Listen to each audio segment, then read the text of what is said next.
The Spin-off Podcast Network.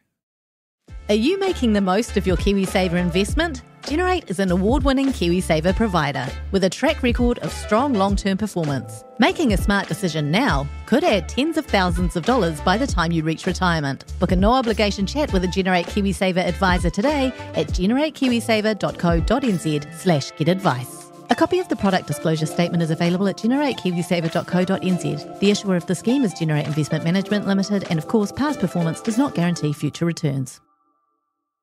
Ryan Reynolds here from Mint Mobile. With the price of just about everything going up during inflation, we thought we'd bring our prices down. So to help us, we brought in a reverse auctioneer, which is apparently a thing. Mint Mobile Unlimited Premium Wireless. How to get 30, 30, bit to get 30, bit to get 20, 20, 20, bit to get 20, 20, bit to get 15, 15, 15, 15, just $15 a month? Sold! Give it a try at mintmobile.com/switch. $45 up front for 3 months plus taxes and fees. Promo rate for new customers for limited time. Unlimited more than 40 gigabytes per month. Slows full terms at mintmobile.com. Kia ora tātou, this is Toby Manhai with another episode of your friendly local politics podcast, Gone by Lunchtime.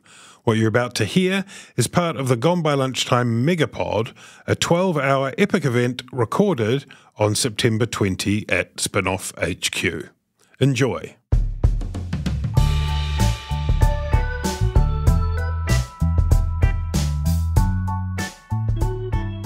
Kia ora tātou, this is the Spin-off Election 2023 Megapod. In a moment, we're going to get to some of the box office electorates around the country with my colleagues. But first, we just had a listener call in.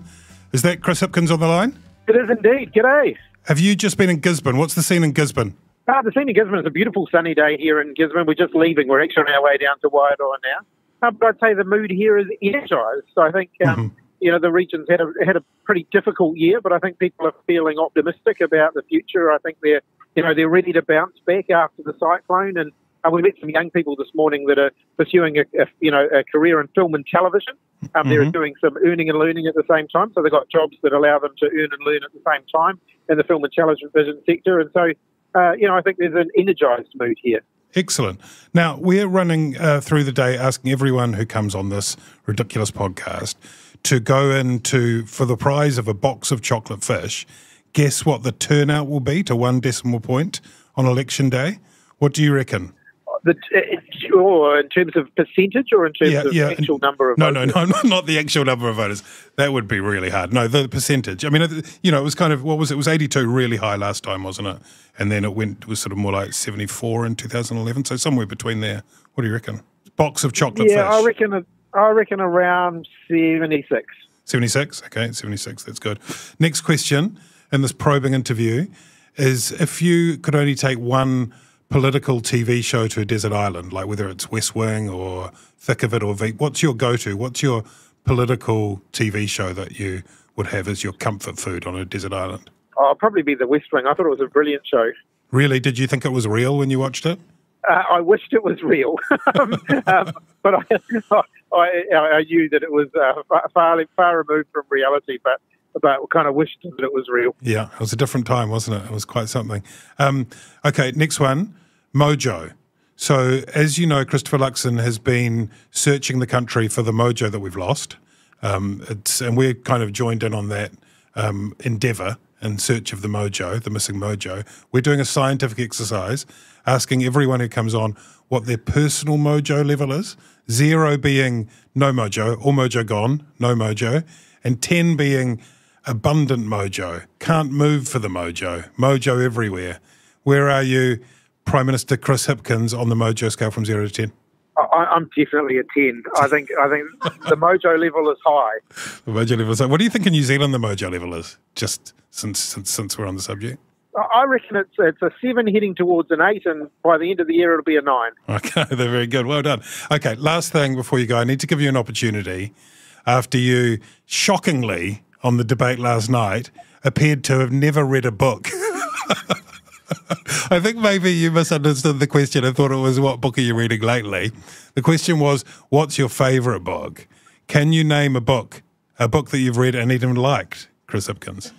Oh, I could name plenty. I'm actually I should have said I'm in the process of reading books to my kids, so I'm kind of going through that phase of That would have been a good answer. rereading all the books that I used to. We've just finished Fantastic Mr. Fox, which is an absolute classic. I thoroughly enjoyed humdinger. Those nasty, those who are those terrible, evil Boggis and Bunts and nasty bunch of people. That's right. So did that answer your question? No. It sounds like you're stalling. A grown-up book. A book for grown-ups.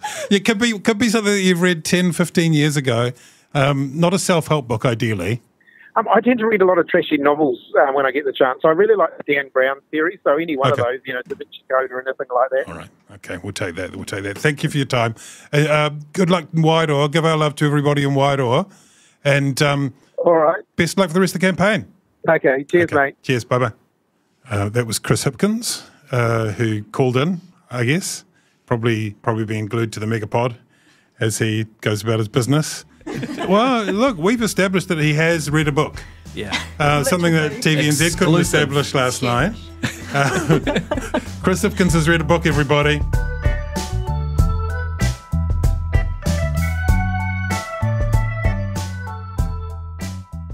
Thanks for listening. There's plenty more where this came from on your Gone By Lunchtime feed.